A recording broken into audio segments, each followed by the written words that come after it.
ఇక్కడ ఏంటంటే ఇట్లా అంటున్నానని ఏమనుకోవద్దు. నీకు పని అయిందా లేదా అంతోడికి.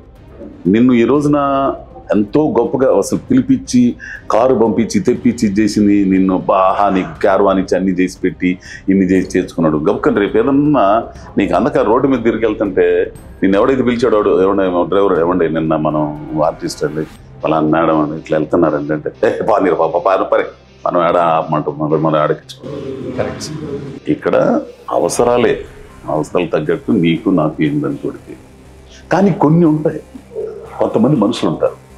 ఆ మనుషులతో ఓకే వీళ్ళతో ప్రయాణం చేయొచ్చు, వీళ్ళతో మాట్లాడచ్చు, వీళ్ళతో సంబంధాలు పెట్టుకోవచ్చు.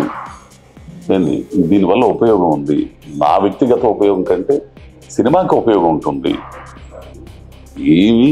ఏమి కూతురు, ఆ కూతురు ఫ్రెండు, వీళ్ళ ముగ్గురు లొకేషన్లో ఒక సినిమా అవుట్డోర్లో నెల్లూరు దగ్గర ఇంతమందిని మెయింటైన్ చేశారంటే చాలా ముచ్చటేస్తుంది మనకి.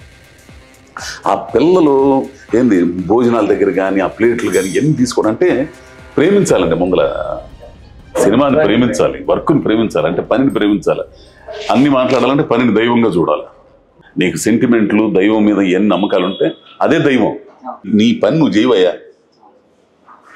అది చేశారు వాళ్ళు. ఏమంటే డబ్బుల విషయానికి వస్తే ఆ బో పెట్టే పరిస్థితి కానీ డబ్బుల విషయానికి వస్తే నేను చాలా కొద్ది మందిని చూశానండి అటువంటి ప్రొడ్యూసర్లు. వేళ్ల మీద లెక్కించి అంతే. అట్లాంటి మనిషి అండి ఆ మనిషి. అటువంటి వాళ్ళు కనుక సక్సెస్ అయితే అటువంటి వాళ్ళని నిలబెట్టుకుంటే పని దొరికిద్ది. ఎవరికి దొరికిద్ది? టెక్నీషియన్కి దొరికిద్ది, కొత్తగా వచ్చే వాళ్ళకి దొరికిద్ది, ఆర్టిస్టులకు కానీ అందరికి కానీ. దాని ద్వారా బ్రతుకులు బాగుంటాయి, పరిశ్రమ బాగుంటుంది, అందరు బతుకుతారు. ప్రొడ్యూసర్ బతుకుతేనే కదండి. నువ్వు ఈయన ఎన్ని కథలు తయారు చేసుకున్నా, డైరెక్టర్ ఎన్ని చేసుకున్నా, ఓ వాహా అన్నా కానీ ముందర డబ్బులు పెట్టేవాడు కావాలిగా. మీ ధర్మం మీరు చేయటం అంతవరకే.